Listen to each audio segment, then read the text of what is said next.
नमस्कार दोस्तों, मैं हूं गौरव और आप देख रहे हैं मार्केट रिपोर्ट। आइए बात करते हैं गोल्ड की। दोस्तों, कल इसमें जिस तरीके की एक हमने ट्रेडिंग देखी है, उससे एक चीज़ हमारे सामने आई थी कि मार्केट में एक डल ट्रेडिंग थी। मार्केट में बहुत ही एक नैरो रेंज में सिर्फ ये मैं एमसीएक्स की ही बात नहीं कर रहा, कॉमेक्स पर भी बिल्कुल इसी तरीके का एक सिनेरियो हमें देखने को मिला। वहाँ पर भी बहुत ही एक नैरो रेंज में गोल्ड ट्रेड कर रहा था। मतलब आप इस तरीके से इसे समझ सकते हैं कि रात के 9 बजे तक मार्केट में कोई ट्रेडिंग हमें मूवमेंट किसी भी तरीके की नज़र नहीं आई थी। मार्केट ने गैप डाउन ओपनिंग के साथ अपनी शुरुआत करी। यहाँ से थोड़ा सा इसने नीचे जाना शुरू किया, एक और लो लगाया। लो मेरे ख्याल से इसका 220 या पता नहीं, शायद 216 का ऐसा ही कुछ लो लगा था। वहाँ से इसे सपोर्ट मिलना शुरू हो गया। फिर उसके बाद आप देख सकते हैं चार्ट्स पे कि कितनी नैरो रेंज में इसने धीरे धीरे एक अपसाइड को कंटिन्यू रखा। अब यहाँ पर इसने एक ये हाई लगाया, ये शायद 600। अभी मैं ज़रा लेवल देखता हूँ क्या ये ये प्राइस लेवल है 680 684। 684 का इसने ये हाई लेवल लगाया और यहाँ से इसमें फिर एक करेक्शन आनी शुरू हो गई, जिसमें इसने बिल्कुल एग्जैक्ट अपने जो ओपनिंग प्राइस था इसके आसपास अपने आप को इसने क्लोज कर दिया। ठीक है, तो इस कैंडल की वो डेली चार्ट्स पर अभी हम बात कर लेंगे। पर देखिए, मैंने एक चीज़ बताई थी, वो मैंने वैसे सिल्वर के उसमें बताई थी कि सिल्वर में एक कैंडल ने इस तरीके का एक पैटर्न बनाया है। मार्केट ओपन हुआ, ये ओपनिंग प्राइस हम समझ सकते हैं। ठीक है, यहाँ से ये इसका हाई प्राइस हो गया, ये क्लोजिंग हो गई, ये लो हो गया। तो इस तरीके का एक फॉर्मेशन हुआ है कैंडल का। ये साइन बहुत स्ट्रांगली इस चीज़ को इंडिकेट करते हैं कि मार्केट में एक करेक्शन का फेज़ आ सकता है, क्योंकि मार्केट ऊपर तक गया, वहाँ पर उसे सेलर्स काफ़ी एक्टिव थे। उन्होंने पूरे के पूरे मार्केट को नीचे की तरफ खींच के ला के रख दिया। तो इस तरीके का एक ट्रेंड बना है, सेलिंग कंटिन्यू है। और देखिए, कल सिर्फ एक चीज़ ये थी कि मार्केट एक बहुत ही नैरो रेंज में ट्रेड कर रहा था। धीरे धीरे इसमें एक अपसाइड आ रही थी, ऊपर के लेवल पे इसने सस्टेन करने की कोशिश करी, पर एंड होते होते मार्केट वापस उन्हीं लेवल्स पे आ गया जहाँ से इसने बढ़ना शुरू किया था। तो कुछ भी इसमें जो भी अपसाइड थी वो सारी की सारी ख़त्म हो गई। अब हम थोड़ा सा एक बार आगे बढ़ते हैं, आगे के चार्ट को समझते हैं कि किस तरीके का हमें व्यू नज़र आ रहा है। देखिए दोस्तों, यहाँ पर मैं बात करूँगा, ये एक ट्रेंड चल रहा था इसमें ऊपर की तरफ। यहाँ से जब इसने इस लेवल को ब्रेक किया था, यहाँ पर एक बाइंग के इंडिकेशन आ गए थे। उसके बाद मार्केट ने एक डाउन साइड अपनी ओपनिंग करी। हमें 800 कुछ के लेवल हमें देखने को मिले, पर मार्केट में जो अपसाइड थी वो कंटिन्यू थी और इसने 684 तक के लेवल, वो सॉरी 851 का ये वाला लेवल टच किया। फिर मार्केट में एक अच्छी खासी एक गैप डाउन ओपनिंग हमें देखने को मिली। मार्केट ने थोड़ी सी एक स्ट्रेंथ दिखाने की कोशिश करी, 684 का ये हाई लगाया, यहाँ से एक करेक्शन इसमें बनी और 280 का इसने लास्ट रेट प्राइस करके अपनी क्लोजिंग दिखा दी। थोड़ा सा और आगे बढ़ते हैं, यहाँ पर हम चलते हैं। देखिए, मार्केट में एक करेक्शन आई थी, ये 52160 का हाई लगा। ये करेक्शन, एक शार्प करेक्शन हमें देखने को मिली। यहाँ से धीरे धीरे एक बढ़त आई थी, 52,100 का हाई लगा। यहाँ से फिर करेक्शन कंटिन्यू रही, 50363 का लो लगा। यहाँ के बाद इसमें ये अप ट्रेंड कंटिन्यू था।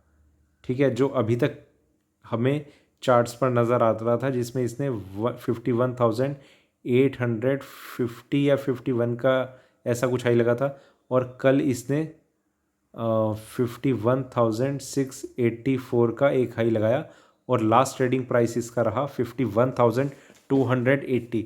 तो चार्ट पे हम एक चीज़ देख रहे हैं कि लगातार इसके जो रेजिस्टेंस लेवल है, जो स्ट्रॉन्ग रेजिस्टेंस लेवल है, उसे इसने ब्रेक नहीं किया। यहाँ पर तो इसने वो क्रिएट करा था वो लेवल, उसके बाद इसने इस लेवल को ब्रेक नहीं किया और इससे भी नीचे का ये लेवल है। ये हमारे लिए टर्निंग पॉइंट बनना चाहिए था। अगर ये ऊपर में ब्रेक नहीं करता, वो बना भी, यहाँ से एक मार्केट में एक करेक्शन इस तरीके की बन रही है और ये देखिए यहाँ पर आप देखेंगे ये 3 पॉइंट ऐसे बन चुके हैं जिसके पास इसने बिल्कुल लोअर एंड पे इस रेंज के इसने अपनी क्लोजिंग शो करी है। ठीक है, और थोड़ा सा हम आगे बढ़ते हैं, 4 घंटे की तरफ चलते हैं। यहाँ पर दोस्तों हम देख रहे हैं कि ट्रेंड जो है वो ऊपर की साइड गया था, यहाँ नीचे की साइड, फिर ऊपर की साइड। ये इस तरीके का एक व्यू बन रहा है। ठीक है, अभी ज़रा मैं ये हटा के अब आपको यहाँ दिखाता हूँ। देखिए ये ही जो डॉटेड लाइन है क्लोजिंग प्राइस जो है इसका, यहाँ आप देखेंगे कि ये पॉइंट, ये पॉइंट, ये पॉइंट, ये 3 पॉइंट ऐसे बन चुके हैं कि इनके ब्रेक करते ही डाउन साइड में हल्का सा भी ये ब्रेक हुआ तो मार्केट यहाँ पर थोड़ी देर सस्टेन तो कर सकता है, पर मार्केट में एक सेलिंग प्रेशर को आप ज़रूर देखेंगे। बहुत ही एक अच्छी करेक्शन आपको देखने को मिल सकती है, और जो मैं उम्मीद कर रहा हूँ कि इस प्राइस लेवल के हल्का सा भी ब्रेक करते ही ये चीज़ हम ये करेक्शन, ये डाउनफॉल हम मंडे को देखेंगे, और चांसेस ये रहेंगे कि काफ़ी नीचे तक के लेवल हमें नज़र आ सकते हैं। ठीक है दोस्तों, तो फिर अब मैं चलता हूँ डेली चार्ट्स की तरफ। देखिए दोस्तों यहाँ पर भी बाइंग बाइंग बाइंग, और ये जितने भी ये प्राइसेस हैं ये लगातार नीचे की तरफ बनते चले जा रहे हैं। देखिए यहाँ पर एक चीज़ हम देखते हैं, गोल्ड में एक पोजीशन, मतलब गोल्ड नहीं, मैं फ्यूचर मार्केट की बात कर रहा हूँ, मार्जिन ट्रेडिंग की बात कर रहा हूँ। इन ट्रेड्स में हम कोई भी एक पोजिशनल ट्रेड नहीं रख पाते। उसका रीज़न ये रहता है, हमें मार्जिन मिला हुआ होता है। हमें 100 रुपये की चीज़ 10 रुपये में ख़रीदने को हमें मिली हुई होती है। हमारा प्रॉफिट लॉस कंटिन्यू रहता है 100 रुपये पर। हमें ये आता हुआ तो बहुत अच्छा लगता है, पर जाता हुआ हमें फिर ऐसा लगता है कि हम मार्केट में कुछ गलतियां कर रहे हैं जो हमें नहीं करनी चाहिए, या फिर हमारा जो पोर्टफोलियो है वो एकदम से ख़त्म होने की तरफ बढ़ता रहता है। देखिए आपका फ़ंड बैलेंस कैसा है ये इन चीज़ों पर भी डिपेंड करता है। अगर आपका फ़ंड बैलेंस मतलब कितना है कितना नहीं है, उस पर, उससे ज़्यादा ये उस चीज़ पर डिपेंड करेगा कि आप पोजीशन किस तरीके से लेते हैं। अगर आपके पास 1 लाख रुपए है तो मैंने अपने पिछले वीडियो में भी बता रखा है कि अगर 1 लाख रुपए है तो आप 5 या 6 सिल्वर माइक्रो में ट्रेड करें। आप एक मिनी में भी ट्रेड ना करें, आप 5-6 सिल्वर माइक्रो, दैट्स इट। इससे ज़्यादा अगर आप जाते हैं तो पहली चीज़ कि आप उस प्रॉफिट को नहीं ले पाएंगे, उसकी जो क्रीम है वो आप नहीं ले पाएंगे। देखिए इसका मैं आपको एक एग्जांपल देता हूँ, क्योंकि कुछ ऐसी क्वेरीज आई थी कल मेरे पास कि मार्केट में जिस तरीके का, क्योंकि कल अभी तक का जब से मैंने आपसे इंटरेक्ट करना शुरू किया है, कल का दिन सबसे ख़राब दिन था मेरे लिए भी, और जो मेरे व्यूज़ को लेकर ट्रेड करते हैं उनके लिए भी। गोल्ड बेकार गया, सिल्वर बेकार गया, नेचुरल गैस बेकार गया। कल कहीं पर कुछ ठीक सा चला ही नहीं, इस तरीके का ट्रेड था। उससे पहले सब ठीक चल रहे थे, मतलब कहीं कोई प्रॉब्लम नज़र नहीं आई, पर कल का दिन हर तरीके से बेकार था। देखिए उसका एक रीज़न ये भी है कि मार्केट बहुत ही डल था, मार्केट में मूवमेंट नहीं थी, तो वो हम चाहकर भी कुछ नहीं कर सकते थे।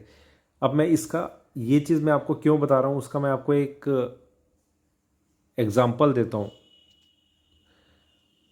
देखिए गोल्ड में मेरा ये व्यू है कि वो एक सेलिंग जोन में एंटर करने के बस पॉइंट पर है। देखिए कुछ ट्रेडर्स ऐसे थे जिन्हें मैंने ये भी बताया था, जैसे ही ये वाला लो लगा था मैंने ये बताया था 51,210 के नीचे सेल करना।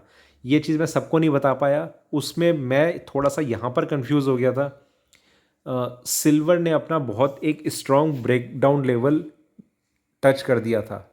सिल्वर जो है वो एक सेलिंग जोन में एंटर कर चुकी है। सिल्वर में जितनी भी अपसाइड आ रही है वो बिल्कुल ही ज़्यादा देर सस्टेन नहीं करेगी। जो चीज़ हमने जैसी कल भी देखी है, इस चीज़ के इंडिकेशन परसों मिलने शुरू हो गए थे, पर कल उसने कंफर्मेशन दे दी थी। कल जिस तरीके से मार्केट ने एक ओपनिंग दिखाई अपनी, इतने एक डाउन साइड पे ओपन होके, तो वो उसमें एक पुल बैक आना एक एक्सपेक्टेड रहता भी है। जब 1000 पॉइंट के आसपास एक डाउन साइड देखते हैं हम सिल्वर में, तो एक पुल बैक आना एक्सपेक्टेड रहता है।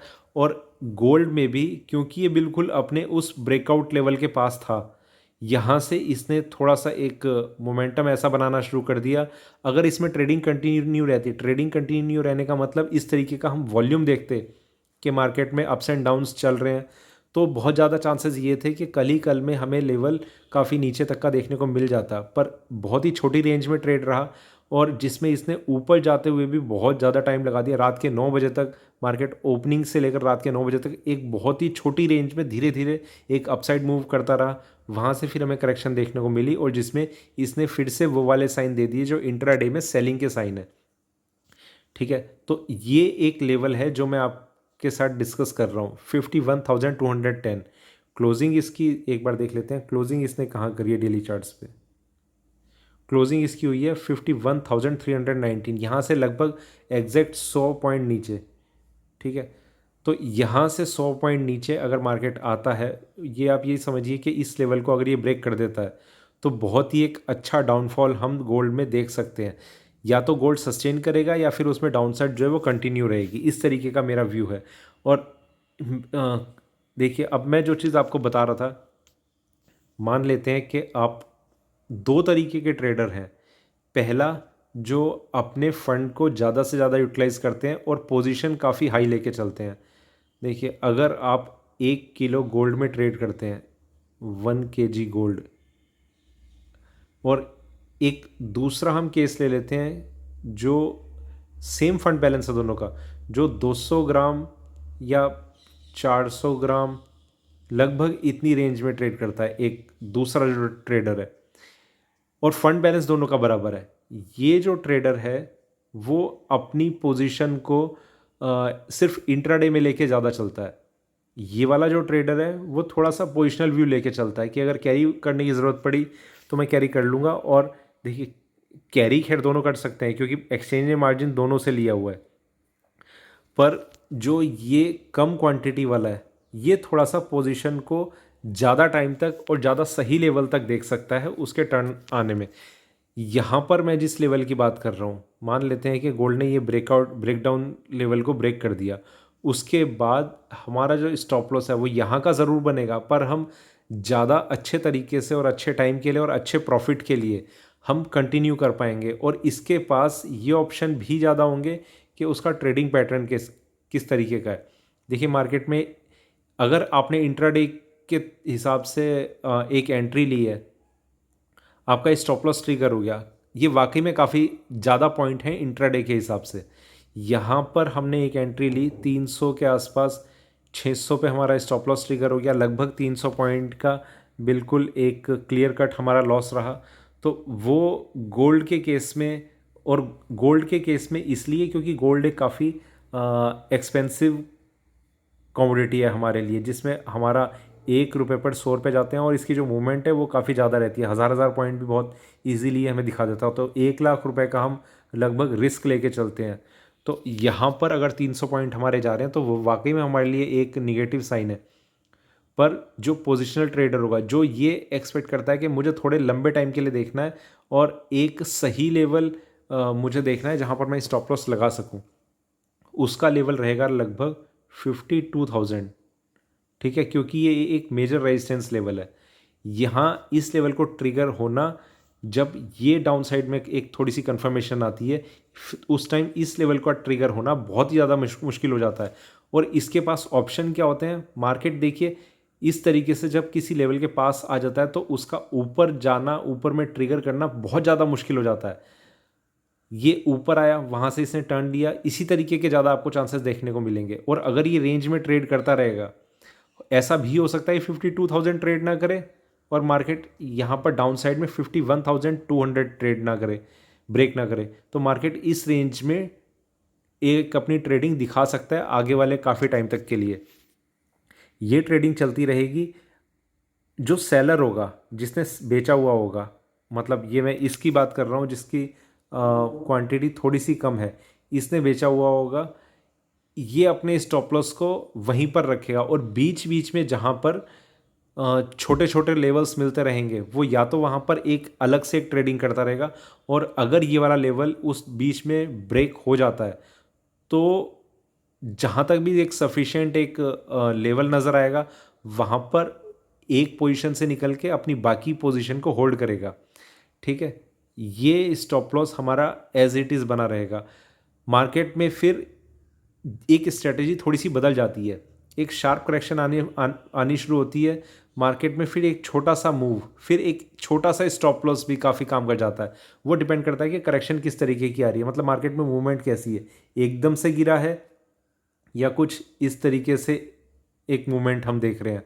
तो ये इन चीज़ पर डिपेंड करता है। अगर एकदम से गिरा है तो एक छोटा सा मूव भी अपसाइड में, एक जो आपका छोटा सा भी लेवल होगा वहाँ पर आप अपना एसएल लगा के आप अपना एक एग्जिट पॉइंट बना सकते हैं। अगर इस तरीके से गिर रहा है तो आपका एग्जिट पॉइंट वो ज़्यादा अच्छा रहेगा कि आप अपना स्टॉप लॉस ट्रेल कर रहे हैं धीरे धीरे, मार यहाँ लगा दिए, यहाँ लगा दिया, यहाँ लगा दिया, तो वो उस डाउन साइड पे डिपेंड करता है। ये थोड़ा सा हमें उस ट्रेडिंग पैटर्न पे ध्यान देने की ज़रूरत है जो हम अपनाते हैं ट्रेड करते टाइम। थोड़ा सा मुश्किल ज़रूर हो जाता है क्योंकि हमारे सामने स्क्रीन चलती रहती है, मार्केट में मूवमेंट आती है, लगातार हम देखते रहते हैं कि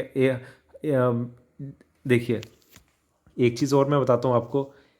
मैंने जैसे सेलिंग का एक व्यू दिया था कल, यहाँ पर मार्केट जैसे ही यहाँ पर आया था, यहीं से मेरे पास क्वेश्चन आने शुरू हो जाते हैं कि क्या करें, मार्केट में एक स्ट्रेंथ बननी शुरू हो गई है, क्या लग रहा है। देखिए उस टाइम मेरे पास सिर्फ एक ही लेवल है, स्टॉप लॉस लेवल। यहाँ पर मैंने 90% चांस ऐसे देखे हैं कि मार्केट इस तरीके से यहाँ तक आता है और यहाँ से फिर टर्न कर जाता है नीचे की साइड में। मेरा स्टॉप लॉस ट्रिगर हो गया, मुझे उसकी मतलब एक अफसोस ज़रूर रहता है कि यार स्टॉप लॉस ट्रिगर हो गया, पर लेवल सही वही है। स्टॉप लॉस ट्रिगर होना कोई ये नहीं है कि हमारा एनालिसिस गलत है या फिर हमारा ट्रेडिंग पैटर्न गलत है। ये धीरे धीरे अगर एक अपसाइड इसमें बनती हुई आ रही है और उसके बाद एक हम एक डाउनसाइड देख लेते हैं, या तो आपको सिर्फ एक सिंपैथी चाहिए होती है उस टाइम कि मार्केट में एक लॉस की तरफ हम जा रहे हैं, तो वहाँ पर अब हम क्या करें कि बने रहें, क्या करें। पर आपका सही लेवल, इस लेवल को मैं चेंज नहीं कर सकता अगर मार्केट ने इस तरीके से टर्न दिखा दिया। यहाँ के बाद अगर ये थोड़ा सा नीचे आए तो मैं एक बार को कंसिडर कर सकता हूँ कि अब क्या लेवल हो सकता है, हमें उसे रिवाइज करना चाहिए या फिर कॉस्ट टू कॉस्ट कर लेना चाहिए या फिर कंटिन्यू रखना चाहिए या फिर निकल जाना चाहिए। ये चीज़ें बट तब डिपेंड करती हैं। पर जब बिल्कुल एक हमारे सेलिंग या बाइंग के प्राइस से एक टर्न आना शुरू होता है तो वहाँ पर उस स्टॉप लॉस लेवल को चेंज करने के मतलब अ, बने रहने, उस स्टॉप लॉस को लगा के रखने के अलावा हमारे पास कोई और दूसरा ऑप्शन नहीं होता। तो दोस्तों एक बार लेवल हम डिस्कस कर लेते हैं। देखिए गोल्ड में ये एक टर्निंग पॉइंट रहेगा 51,210, ये लेवल अगर डाउन साइड में ब्रेक होता है। और दूसरी चीज़ कि मार्केट में अभी फिर से 51,601 का लेवल अगर ब्रेक होता है तो हम इसमें थोड़ी सी स्ट्रेंथ बनते हुए देखेंगे, अदरवाइज सेलिंग जो है वो कंटिन्यू रहेगी। 51,610 का आप लेवल मान के चलिए। तीसरी चीज़ 52,000, अगर कोई पोजिशनल ट्रेडर है तो इसके ऊपर बाइंग ज़रूर कर ले, 52,000 के ऊपर। अदरवाइज बाइंग की बिल्कुल भी रिकमेंडेशन नहीं है इन लेवल्स पे। ठीक है, मार्केट में एक डाउन साइड है वो कंटिन्यू रह सकती है, काफ़ी नीचे तक के लेवल हमें देखने को मिल सकते हैं। मेरी ये एक्सपेक्टेशन है कि शायद 50,000 के लेवल भी हमें देखने को मिलेंगे इस हफ्ते। देखिए यहाँ पर अगर आप 1 घंटे के चार्ट पे नज़र डालेंगे, ये एक लाइन ड्रॉ हुई है, डॉटेड लाइन जो करंट ट्रेडिंग प्राइस है, इसे मार्केट नीचे की तरफ लाएगा। 51,000 फिर ब्रेक होगा, उसके बाद आप ये सोच रहे हो कि जिस तरीके से मैं कह रहा हूँ वैसा होना ज़रूरी थोड़ा है, पर ये एक साइन है। उसके रीज़न ये है, पहला कि ये ब्रेक नहीं हुआ, दूसरा कि ये ब्रेकडाउन लेवल है, ये इसने तीसरी बार टच किया है। ठीक है, इस लेवल के ठीक से ब्रेक होते ही मार्केट जो है वो एक शार्प करेक्शन जोन में एंटर कर जाएगा। तीसरा, सिल्वर ऑलरेडी उस जोन में एंटर कर चुकी है और जिसमें अगर सेलिंग कंटिन्यू रहती है तो वो गोल्ड को भी कहीं ना कहीं नीचे की तरफ खींच के ले आएगी। और फिर ये एक पॉइंट रह सकता है, इस पॉइंट को ब्रेक होना, फिर डायरेक्ट 50,000 का लेवल हमें नज़र आ सकता है। तो ये कुछ चीज़ें हैं जो सेलिंग के लिए काफ़ी सपोर्टिव रह सकती हैं। देखिए आप एक बार दूसरा व्यू लेके चलिए, आपकी सेलिंग की पोजीशन है, जो ट्रेडर होता है ना वो घबराया हुआ हमेशा रहता है, ऐसा नहीं है कि वो इसी ट्रेड में घबराया हुआ है। आपसे मैं अगर यहाँ पर आप एक बार को एग्जांपल लीजिए कि यहाँ पर एक बाइंग आनी शुरू होती है, बाइंग आनी नहीं शुरू होती, सॉरी, आपने एक लॉन्ग पोजीशन में ट्रेड कर लिया, आपने प्लस पोजीशन ले ली, आपने यहाँ ख़रीद लिया, आप खुद सोच के चलिए कि आप यहाँ पर अपने आप को ज़्यादा अनसेफ फील करेंगे या फिर सेलिंग में ज़्यादा अनसेफ फील कर रहे हैं। तो ये इसका जवाब भी आपके पास है। हर तरीके से हर ट्रेडिंग पैटर्न की तरह जो चार्ट में कैंडल स्टिक पैटर्न है उसको लेकर, स्टडीज़ को लेकर मार्केट हमारे फेवर में सेलिंग की साइड में है, ना कि बाइंग की साइड में। बाइंग करना यहाँ पर ज़्यादा नहीं, बहुत ज़्यादा रिस्की है। बिल्कुल सपोर्ट लेवल पे है, इस लेवल को बस ज़रा सा ही एक ब्रेकआउट दिखाना है इसने नीचे की तरफ में, तो वो ब्रेक आते ही मार्केट नीचे की तरफ जाना शुरू कर देगा। अगर आपकी बाइंग की पोजीशन होगी तो आप खुद सोचिए कि आपको उसमें ज़्यादा डर लगेगा या फिर सेलिंग की पोजीशन में ज़्यादा डर लग रहा है। ये दोनों चीज़ों के जवाब आपके पास हैं, आपको खुद समझ में आ जाएगा तो आपके लिए क्या चीज़ सही है क्या गलत है। तो दोस्तों ये था मेरा गोल्ड पे अभी का वीडियो अच्छा लगा हो तो लाइक करें, शेयर करें, बने रहें मेरे साथ, देखते रहिए मार्केट रिपोर्ट। धन्यवाद।